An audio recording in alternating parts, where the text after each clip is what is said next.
Magandang gabi. Hindi maganda. It's bad news. Bad news all over. Ang bad news po na naririnig nyo ay tila wala ka na makikitang pag-asa na matutumbok na yung mga may kasalanan. Bakit naman? Si Lacson, pupunain ko si Lacson. Nagsasabi lagi, pupunta siya kung saan ang tinuturo ng ebidensya. Tinuturo na nga ng ebidensya si Bongbong Marcos. Si Romualdez. Si Saldico lang tinitira nyo? Paano naman ang sa likod ni Saldico? Grabe kayo. We will go to where the evidence will lead us. Sa Tagalog pa, dadako tayo roon sa kung saan ang tinuturo ng ebidensya. Bakit hindi mo alam ang ebidensya? Nagtuturo na kay klarong-klaro kay BBM? Kay Romualdez? Yung mga ganitong sitwasyon, ito naman ang ICI na binuo ni Martin Romualdez, ni Marcos, ay talagang halata na pangtabon to hanggang mga kontraktor lang, mga opisyal na DPWH at dalawang senador ang binibira. Ang mga congressman na napakarami na 250 na pumirma sa impeachment trial ni Bongbong, hindi man lang nakakasuhan. Aber, nasaan kayo? Ang kontraktor, nandyan si Garjula. Ba't di makasuhan? Nandyan si may-ari ng Legacy Construction. Pinakamarami kontrata na nakuha. Ang dami-dami. Kaya dahil dyan po, pasalamat na lang tayo, merong Iglesia ni Cristo. Magandang gabi, Nonoy, Dennis Kausing, Brad ko. Magandang gabi, Brochacha Barutcha. Shout out. Magandang gabi kay Nick Reyes. Good evening po. Si Abisja, hawak hila lahat, Sir Toto. Andrea Togas. Al, kamusta Al? Jane Mark Cañas, walang silbi ang ICI, parang binuo lang yan para linisin pangalan ng pinsan ni BBM na si Martin Romualdez. Klarong-klaro naman. Bruchacha Barucha. Ito pa si Lacson, tsaka si Soto. Si Soto na maraming babae, manyak din pala ito. Ayon kay Anjo Iliana, siya pa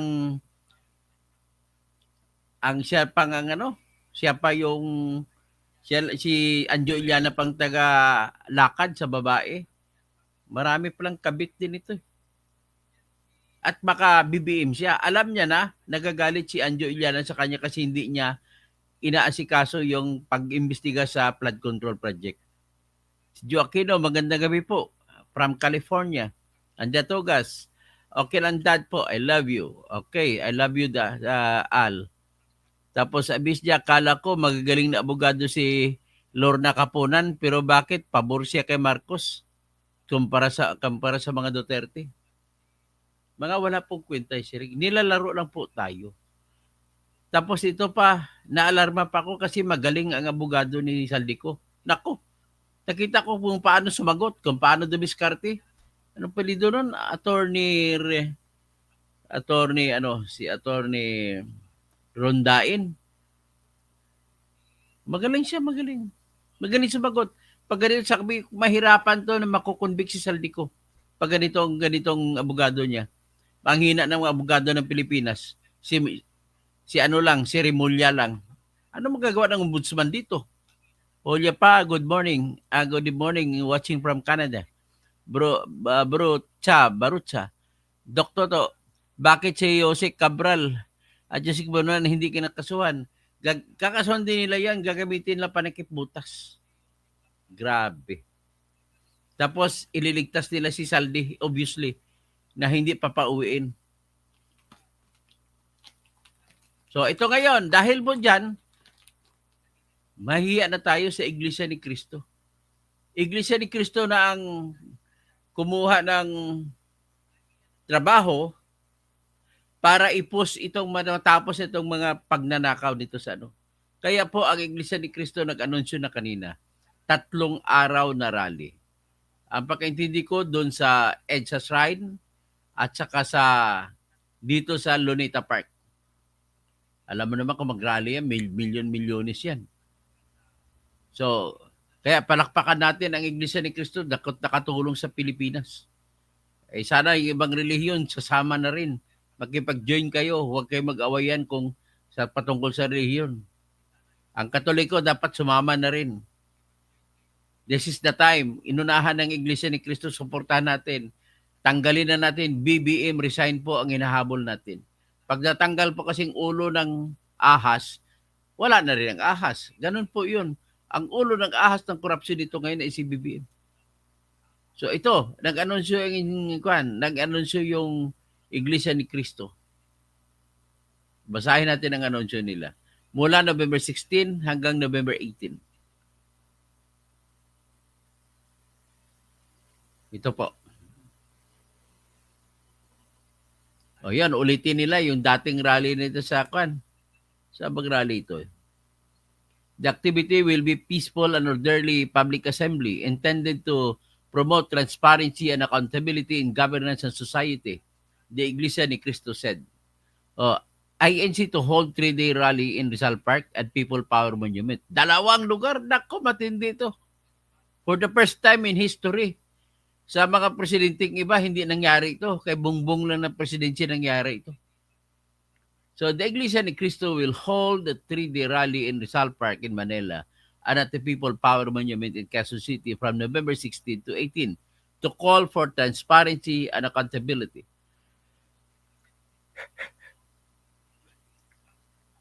A source confirmed the Philippine Star that Executive Director Cecil Lorenzana Romero of the National Parks Development Committee, which manages Rizal Park, approved the INC's request last Thursday, October 30. Cesar Chavez, Chief of Staff of the Manila Mayor Isko Moreno, said they would provide perimeter support for the INC rally. While we know that the INC is very organized whenever it holds a rally, the city government of Manila would be deploying teams to monitor and to provide assistance outside the Rizal Park. The local government would be placing 14 ambulance vehicles around the area. Chavez said that while the INC has been known not to leave garbage behind after the rallies, the city government would still mobilize its Department of Public Service because there might be ambulance vendors outside the rally grounds. The Manila Police District would also be providing security outside the perimeter area, and traffic enforcers would man the flow of vehicles during the 3-day event. In a letter to the Quezon City government, the religious group sought approval and logistical support for what it calls a peaceful rally for transparency. The church expects around 300,000 people to participate in the Quezon City rally daily. Sa Quezon City lang yan. Iba pa yung sa Rizal Park.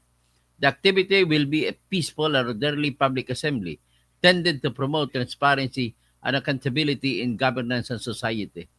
The group assured the city that the activity will remain compliant with all regulations. INC said it's willing to meet the city officials to finalize preparations for the event. So, yan po. So, meanwhile, ang pulis naman ay nangako na maglalagay sila ng karampatang dami ng pulis na para mag-asikaso at mabigyan ng proteksyon ng lahat ng nagrarally ng mga INC. So sabi ito sa NCRPO, police forces in Metro Manila will be on the highest alert, security alert status to ensure peace and order at the 3-day protest action by religious group Iglesia ni Cristo at the Rizal Park in Manila starting November 16, the Philippine National Police said. Wala kayong problema sa Iglesia ni Cristo kasi mga disente kung mag-rally. Malinis yan kung ano. Pagtapos ng rally, wala. Pati mga dumi, bit-bit na pauwi. Kaya, pero for the first time, ito nangyari 3 araw. So magbit-bit sila, anong pagkain, dilit-bit nila, kamote. Kung may kanin man siguro, luto na gan. Yung matagalang luto. Yun din mo makikita po yung sinseridad ng simbahang iglesia ni Kristo para makapagtulong sa mamamayan. Habang sila naman ay nagtitimpi lamang po at nagalit na po talaga sila sa mabagal na takbo ng investigasyon at tinabaga halata na mayroong pagtatabon sa mga investigasyon. O ito si Takero, pinakita yung sulat, ayon sa kanya, ang rally daw talaga ay sa totoo lang ay BBM resign ang panawagan ng Iglesia ni Cristo. Well, hindi natin alam. O, yung kay Streetwise with Takero Miyamoto, titingnan natin, napakinggan natin. Ay, Takero, iramin ko muna ano mo ha. Iramin ko yung vlog mo.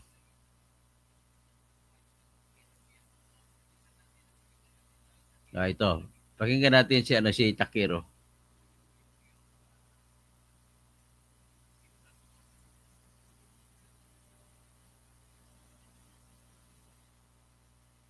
Yan. Sana naman may chiclet ako. So ngayon mga kababayan, hindi kasi i-update ko lang po kayo. O confirm na. Confirm na po. O ito, meron na silang letter. Ayan ha. Letter po ito. So mangyayari ngayon pala dito, sa Quezon City pala gaganapin yung rally ng INC. Oo. So yung date, tama yung date ata na nakuha nating info. So November 16, hindi. November 15 to 18. Oo. So kaya naman pala kumalat to, no, October 28 pa pala yung yung request nila. Kaya pala kumalat na. Oo. So ngayon mga kababayan, no, alam naman po natin yung style ng INC pag may ganito. Nagtatago po sila sa pinaka-motive. So ngayon, ang binabanggit nilang motive dito, takalakihan natin Yung binabanggit nilang motive dito, transparency, diba? A peaceful rally for transparency by Iglesia ni Cristo. Saan ba yung tissue dito? No. Ibabulgam kasi ako. Yan, nahirapan mong salita. So ngayon, mga kababayan, tandaan po natin, doon po sa mga bumatikos po sa akin, na sinasabi nga po nila, na yung Iglesia ni Cristo daw po ay hindi daw po sumasama sa political rally, hindi po yung totoo. Kasi po tandaan po natin, no, nung panahon pa po ni Erap, tanda ko pa po yun, kasama po sila sa rally. Di ba? Sige, hindi, kailangan ko ng confirmation sa sinabi mo. Kaya, salamat po at pag ginamit ko yung mo, para may sabi lang, may confirm lang na matutuloy talaga ang rally. So, yan Herbing, sana makapractice ka na, Dr. Toto, on you can defend the defenseless. Anyway, we can defend sa pamamagitan ng pag-call out sa vlog natin. Ako dyan, paninira ang ginagawa niyang Takiro Tabatsoy. Noon ba? Maninira ba? Let us listen with a grain of salt. Bigyan natin ng analysehin natin. Leonardo Leonor, bayarin ka rin. Sino tinutukoy nito? Ako ba? Sana kung bayarin ako, meron akong pera na sa ngayon. Mario Bolones, nahuli na daw na Trillanes ang mastermind. Trillanes, traidor po yan. Huwag ka maniwala dyan. Ay, nabimira lang yan. Ang tinitira lang, Duterte lang. Hindi tinitira yung mastermind na si BBM at saka si Romualdez at Saldico. Hindi ba niya tinitira? Kaya huwag ka maniwala. Kaya kung sinasabi nyo mga membro po kayo kasi ng kulto ni Trillanes, huwag ka maniwala dyan.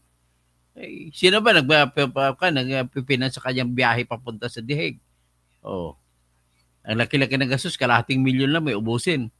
Remedios Canovas, para kang hindi lawyer, di ba? Imbestiga mo muna, kulong gusto naman yung ano bang salita mo?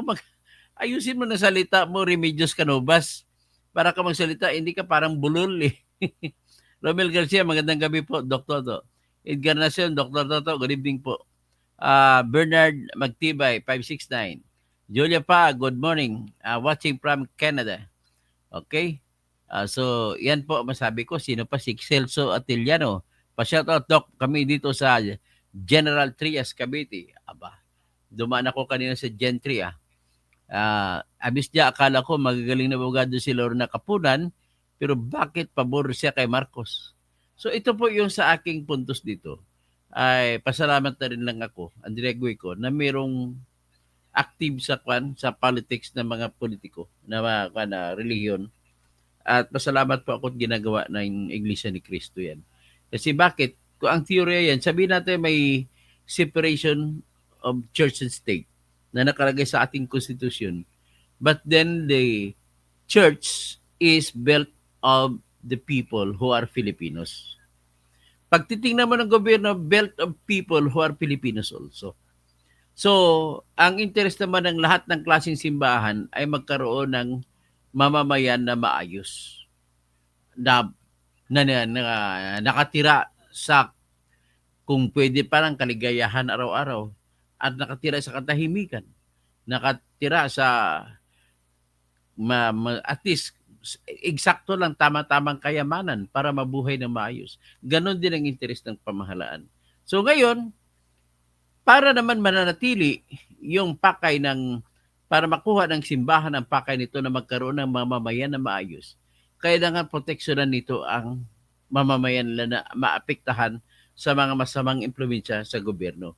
So, ang pagdadakaw po ay hindi dapat yan kinakalaban ng kahit sinong simbahan yan.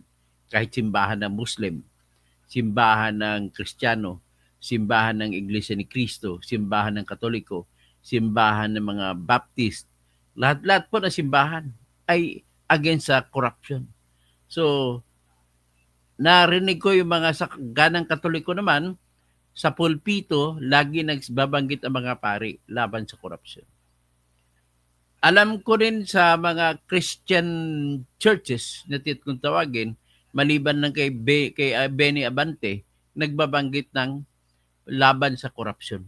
Si Benny Abante lang ang pastor na hindi nababanggit ng laban sa corruption. Ay Benny, baka magalit ka ha. Patunayan mo. Ipakita mo dito yung video na nagwawali ka. Nagre-lecture ka sa pulpito. Kaya Gregory Remolta, hello idol, salamat po. Anthony Vilches, Leonardo Leonor, may resibo ka ba? Nabayaran ang host? Wala iyang resibo. Ricardo Florito, saka wala ka makikita ng imkuan. May presenta na tao na magsasabi na magpakita ng resibo na binigyan ako ng pera. Siguro ko sa iyo yan. Okay. So ngayon, Ricardo Florito, magandang gabi Sir Toto. Ian Herbing, sana makapag-practice. So, salamat po. So ito po yung aking Ngayon, tignan natin sa yung mga lalaki, pipiliin natin yung mga malalaking dahilan kung bakit hindi na matiis ng Iglesia ni Cristo na tumayo. Sana sumali ibang simbahan, lalo na yung KOGC ni Kibuloy, kung talagang naniwala siya sa good government despite the accusation of rape against him, ay ipakita niya. Total, ang membro mo na sa simbahan, iba yun. Iba ka naman eh. Tapos yung mga iba pa na mga simbahan, yung baka yung simbahan mo, Joel, Joel is Lord. Joel, kung gusto nila talaga, patunayan na talagang galit kayo sa mga korupsyon, ay dapat kahit na kinasuhan si Joel Villanueva, ipaglaban ninyo at ipaglaban din ninyo na dapat ay harapin din ni Joel Villanueva ang akusasyon laban sa kanya. Total, tingnan natin. Paano makalusot si Joel Villanueva dyan? Ang akusasyon kay Joel Villanueva ay patungkol po sa sinasabi ni Engineer Alcantara na nagbigay siya ng 150 million kay Peng na tauhan ni Joel Villanueva. Yun lamang po, ang obligasyon lamang ni Joel Villanueva dyan. Patunayan niya na hindi totoo yun. Ang problema lang, marami na kaming naniniwala na totoo sinasabi ni Henry Alcantara. Si Jingoy Estrada din. Patunayan mo, Jingoy, na wala ka talaga dyan. Bagay, wala pang ebidensya maliban na lang sa nagsasabi si Roberto Bernardo na nagbigay si Henry Alcantara ng pera kay Roberto Bernardo at para daw yung kay Jinggoy. Pero wala pa tayong nakitang ebidensya na binigyan si Jinggoy direkta. Si Chis Escudero naman, merong isang si Maynard Ngo na sinasabi na bataan din ni bata rin ni Lisa Marcos ay tumanggap ng pera para kay Chis Escudero. So mga ganun mga bagay, let us put together ourselves. You defend yourselves. Kailangan na po may kaso na itong lahat na ito. Tuloy-tuloy na ang kaso. Bakit hindi natutuloy? At bakit naudlot? Pagkatapos, sabi ni isa pa itong si Ping Lacson nagtatabon eh.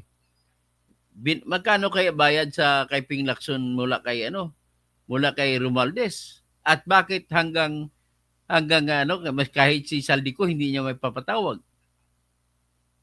Hindi niya pinapatawag ang dalawang bata ni Saldico. Hanggat alam mo, Ping, naasar ako. Tumigil ang investigasyon ng Blue Ribbon na kunwari ka marami ka mga kasamang galit sa iyo. Kaya umalis ka.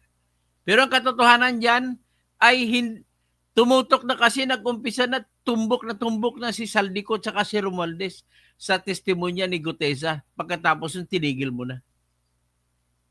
Bakit hindi yung pinatawag kagad yung si John Paul Estrada na siyang tagabilang ng pera na tinatanggap doon sa bahay ni Saldico at saan si Mark Tiksay? Ba't hindi nyo? Ngayon, ang balita natin, pumunta sa Chile yung isa. Ang isa sa Europe, sumama kay Saldico. So, iyan po ang pinaka-problema kay Ping Lacson.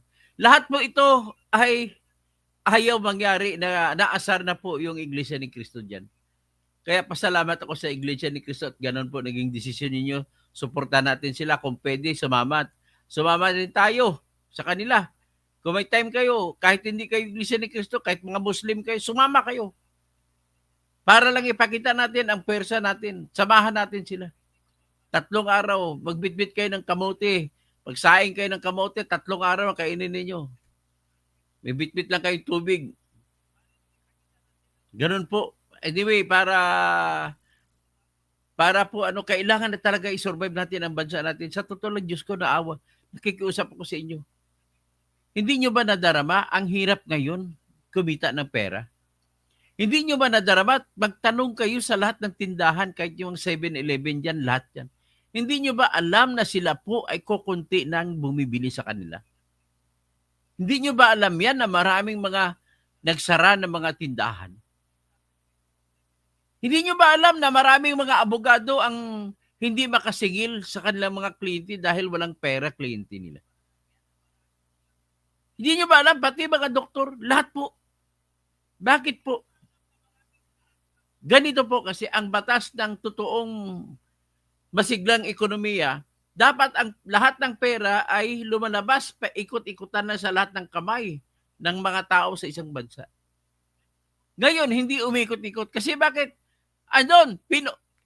Sinilid sa kanilang mga kwarto. Bilyon-bilyon tinatago nila. Dinala pa sa ibang bansa.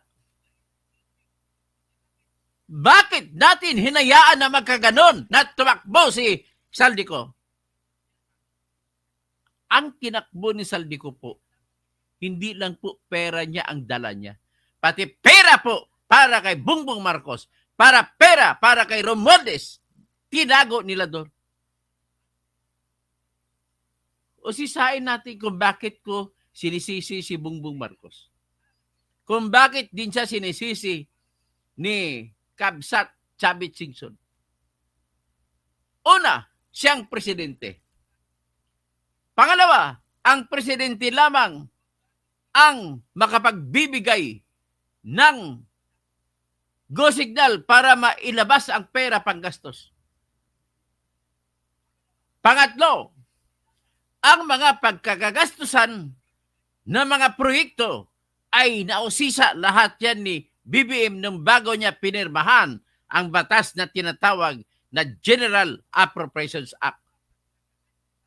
Alam niya kung ano ang napapanoob ng mga proyekto sa bawat isa, lalo at mga flood control project, lalo na doon sa Ilocos Norte. Kaya ang hamon sa kanya ni Chavit, All right, unahin mo muna yung bakuran mo. Tingnan natin ang mga flood control projects ng mga diskaya na naglilipana dyan sa Ilocos Norte. At mga proyekto nila ni Sandro Marcos, dalawa ang congressman dyan. Si Sandro Marcos sa 1st District at si Michael Angelo Marcos Barba sa 2nd District. Na-examine ko na po yan, mga iilan yan, nakakita ko napakaraming ghost project. At bakit dito lang tayo tututok sa Bulacan? Bakit dito lang tayo tututok sa Mindoro? Eksaminin na lahat yan mula Apare hanggang Hulo. Eksaminin nyo lahat yan.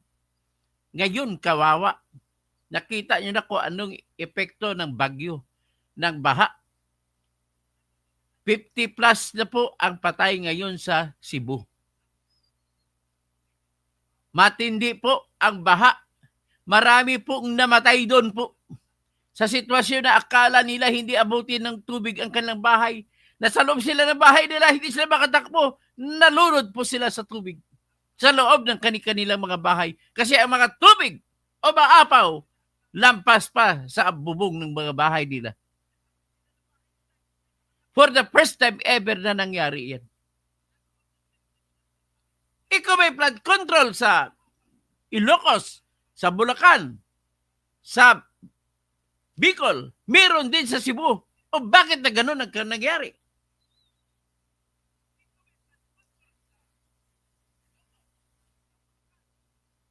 Sa totoo lang, hindi na ito normal. Hindi na ito isang normal na sitwasyon na kung saan magkikriticize lang tayo sa ating Pangulo, mga opisyal niya. Hanggang doon na lang.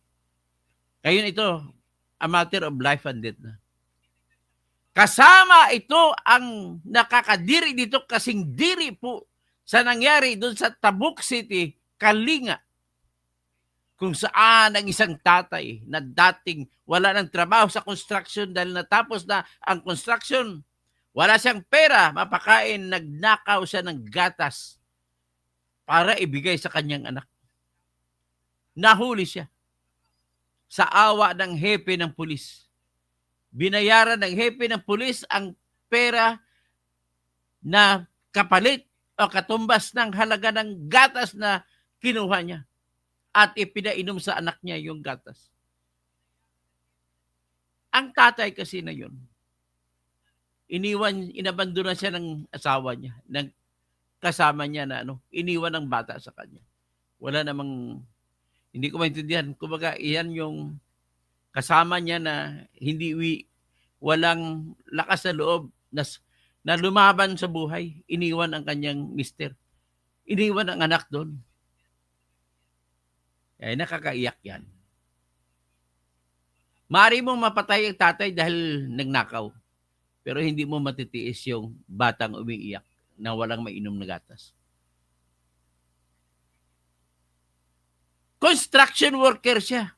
Ibig sabihin po, nagtatrabaho maramang siya sa mga kontraktor ng DPWH. At dahil natigil na ang kontrata, sinong unang tinamaan? Lahat ng construction workers walang trabaho. Yan pong epekto. Sa pagnanakaw ninyo, wala akong sisini doon. Bakit hindi inimbestigahan ng ICI, ng Senate Blue Ribbon Committee, ang lahat ng mga congressman, 215 sila pumirma para sa impeachment ni Sara, lahat sila po nakatanggap ng 100 million minimum na flood control projects.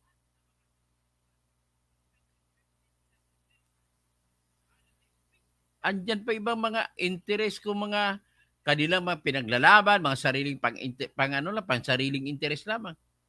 Oh, I'm calling out. Si Trillanes, walang ibang binibira. Bakit si Bongo lang tinitira mo? Bakit hindi si Martin Romualdez?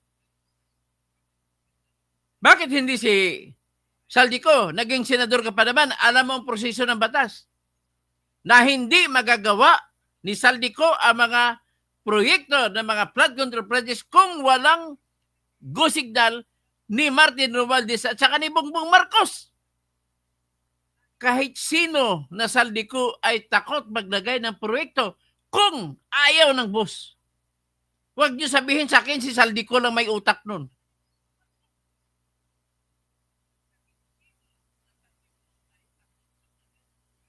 Mapunyeta kayo. Salamat tayo. Salamat po sa mga Iglesia ni Cristo. Salamat din ako kasi ang kapatid ng nanay ko, iyon pong abogado. Iglesia ni Cristo din siya, namatay lang. Pero hang buhay pa siya. Siya pong abogado ng Iglesia ni Cristo na mga kasapi ng Iglesia ni Cristo sa Davao City. Namatay na si Attorney Bernardo Catalonia. So, yung mga, ito na po ang ating pinaka-problema. The only way is, thank you sa Iglesia ni Cristo at nabibigyan ng buhay ang laban ng mga taong api. Kasi feeling helpless na kami. Kung kami lang magrarally, kukunti. Inaasahan namin na mapupuno namin sa November 30. At least nandiyan kayo. Tumatapag na naman uli. Marami na namang sasali.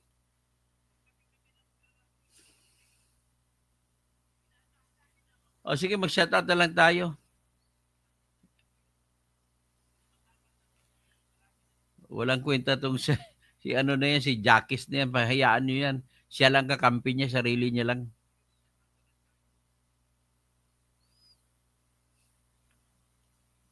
Ay, nako.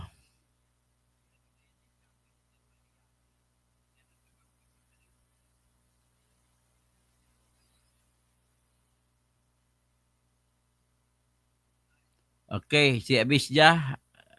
Okay, tapos si Bruchacha Barocha, Julia Paa, si Bernard Magtibay, Edgar Nacion, Romel Garcia, magandang gabi po. Remedios Canubas, para kang hindi lawyer, di ba? Imbestiga muna bago ka lang gusto naman.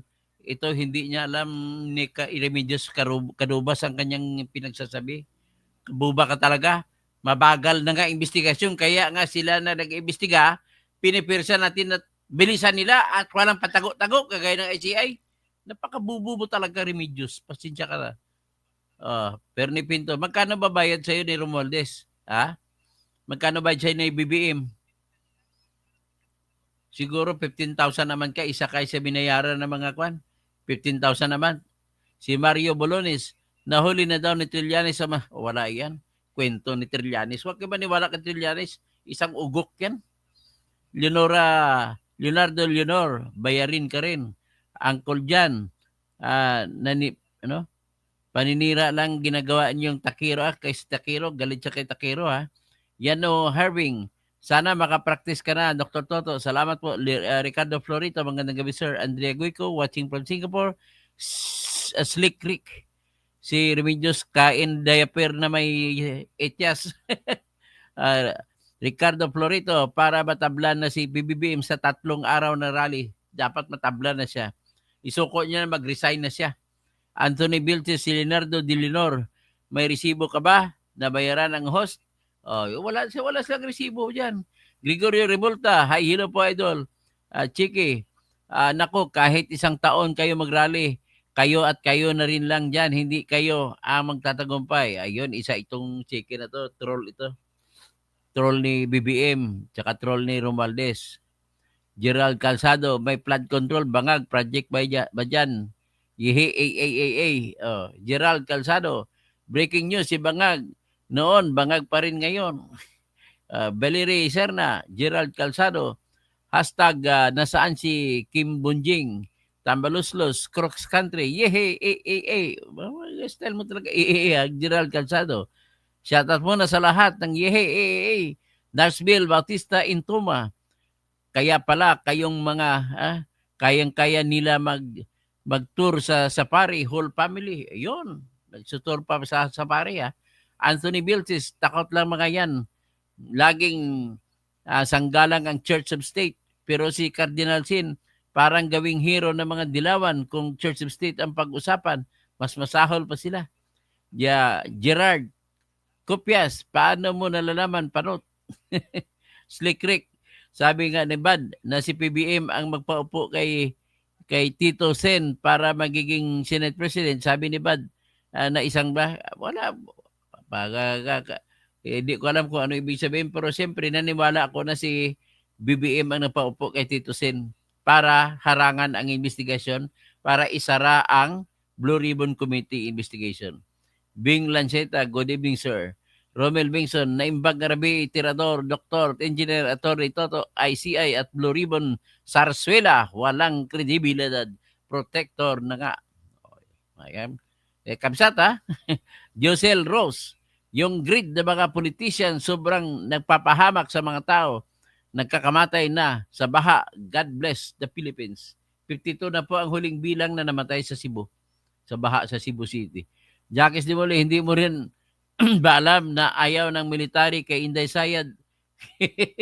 Sinong military? Depende sa military na tinatanong mo. Ronald Puli, dapat sabay-sabay mag-rally, makaisa para epektibo, magpa-reset. Dapat samahan natin ng mga hindi iglesia, sumama tayo. Sa Longga Sakal, sana lahat ng mga matitirong religious sumama na sa rally ng IC dahil lahat ito ay para sa bayan. Anthony Biltis, tama po toto, biglang tigil ang investigasyon nang lumabas na ang resibo na siniwalat ni Gutesa. Si Gutesa lang nagsasabi ng totoo. Mga putsang ina kayo.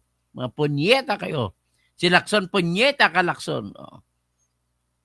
Romel Bingson, long live Tirador, Toto Kausing. Slick Rick, isang sigaw nga dyan. Jacques, Marcos Susain! Kinoy, hello, Jacques Di Mole, hindi mo ba alam na hindi ay sinapabagsak sa gobyerno ni BBM? Marcos Susain! Kinoy, watching from Norway. Okay. Gregory Remolta, kahit alam na ng taong bayan na grabe na ang korupsyon nangyari dyan sa Pilipinas, ang kulang dyan sa atin ay ang pagkakaisa. Doktor, tama. Hindi tayo magkakaisa kasi meron tayong mga Pilipino kagaya ni Jacques Di Mole na walang kwenta. Ay, nako, isa itong traidor sa bayan. Kaibi, gugugo ka Toto, Slick Rick. Si Jacques pala isang loyalista nga. Pixie, si Toto naman parang hindi naging anti-Duterte. Okay, Buknoy TV. Hi mga iglesia ni Manalo. Ay, wag ka mag-insulto. Mali yan, insulto ka eh. Slick Rick, punyeta ka Jacques.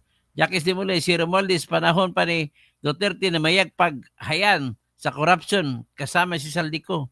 Sa Anthony Vilches, si Jacques Di Mole, dating sinusukan ng Ferdinand Marcos Loyalist. Ngayon kinakain na ni Junior, makakaliwang grupo at dilawan ang magpapabagsak sa BBM nyo. Kaibi, wag kayong maniwala kay Trililing. Wala nang maniwala dyan sa salot na yan. Pixie, magkano kaya natanggap ni Manalo? Jacques Di Mole, hindi mo na kailangan mapatanggapan niya si Manalo. Mayaman na ang iglesia sa kanilang kadasimba lang. Bigay lang ng ikapo. Sobra-sobra na. Jacques Di Mole, di ba? Rapi Tolpo, alias Pulandit. Hello. Romel Bingson, huli na sana si Saldico dahil sinabi na niya na hindi siya mastermind. Pag-amin na yan na isa sa salarin, hindi nga mastermind. Kaibi, BBM, go. Hair follicle now. Tapos Mercado Kati, Sir Dr. Toto, good evening ho. Si Trililing, malaki na ang tama sa utak nito. Pixie, Toto, pakiplay nga yung audio leak ni Loren Badoy. Saan ba yung audio leak? Hindi ko alam yan. Bigyan mo nga ako para ma-examine natin. Uncle Jan, Catholic Church is with the corrupt. Kaya nga nag-trillion march sila kasama sa mga pare. Kaso trillion march parang ilang thousands lang. Ito, ang pag-asa natin, Iglesia ni Cristo. Pixie, pinanood mo na ba yung kay Anjo Liana at sa Rapi Tulfo sa 1 million views? Hindi pa. Josepino Hipolito, Bing Hipolito, maya pa bingi sa mga kabalin ko. Dennis Gunura, dati sabi ni BBM, 5,000 trolls ang binabayaran niya ng kumandidato siya. Ngayon, 2,000 ang binayaran niya para mapagtakpan ang involvement sa flood control project. Sabi niya ni Jacques Di Mole, US citizen ako, mga dilis. Nick Reyes, watching from Los Angeles County. Salamat po sa shoutout. Mabuhay po kayo. Mimi Authority, good evening po. Ayan lang po ang ating sasabihin. At Magandang gabi! Iglesia de Cristo, ipagbunyi ang Pilipinas.